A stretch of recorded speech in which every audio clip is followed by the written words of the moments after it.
Når vi laver street art festival og gavlmalerier i en by, så bringer vi en hel masse nyt til byen. Vi sørger for at tage nogle overflader, der måske er kedelige og grå og ikke særlig velholdte, og så transformerer vi dem med nogle kæmpe store, flotte malerier. Vi giver folk noget at kigge på i hverdagen. Vi giver dem noget at være stolte over. Vi giver kvarteret eller bygningen eller området et løft, både visuelt, men også følelsesmæssigt. Så det er en rigtig god måde at signalere, her sker der noget nyt, her sker der noget spændende, her er der noget at være stolt af, her er der noget at være nysgerrig på, og her er der i det hele taget værd at leve og besøge. Så det er noget af det, som vi gør, når vi laver forskellige street art festival koncepter i forskellige byer.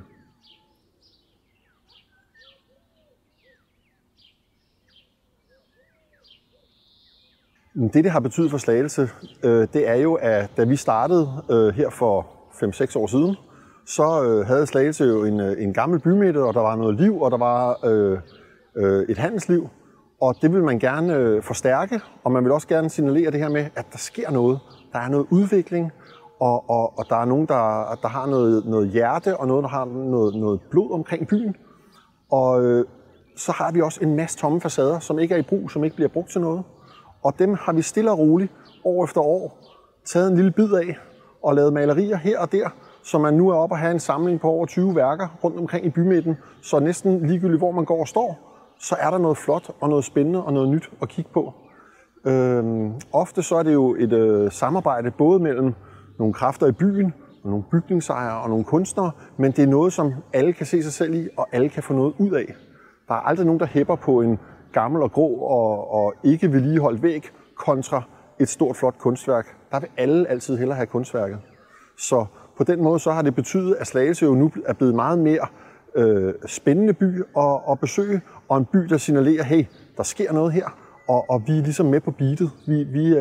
Vi udvikler, vi lytter, vi signalerer, at der er en masse folk, der har en masse kærlighed til den her by. Prøv at se, hvor flot vores by er.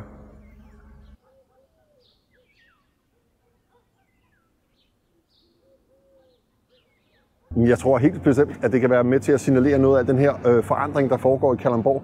At den her kæmpe store rivende udvikling, som Kalundborg går igennem nu og også ser ind i, der vil en street art festival jo kunne gå ind og underbygge det og vise, at her er der en by, der er på vej frem. Her er der en by, der har noget fremskridt og noget fremadsyn.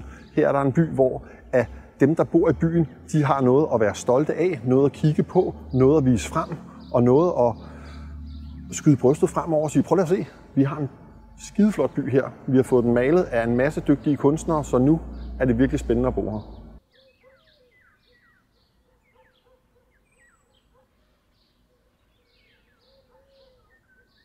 Det vi jo oplever, når vi tager rundt og laver street art og gavlmalerier, det er jo, at når vi begynder at male, så kommer der en masse opmærksomhed omkring det, der sker. Det er specielt noget, som unge mennesker identificerer sig med. Det er noget, som de synes er spændende. Det er noget, som de måske også har set i udlandet, når de er ude at rejse. Noget, de har hørt om, eller noget, de har set på deres telefon. Og nu kommer det lige pludselig også til deres nabolag. Så det er jo med til at underbygge det her med, det er en fed by.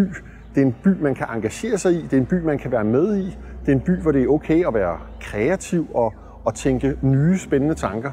Så på den måde er street art noget, der taler rigtig meget ind i hele den her mindset, det har med at være ung, og den udvikling, man går igennem som ung, hvor man vokser op og bliver et voksen menneske, og samtidig så ser man også, at det rundt om sig også vokser op og bliver til noget nyt. Så på den måde så har unge altid en rigtig stærk identifikation med street art og gavlmalerisk kultur.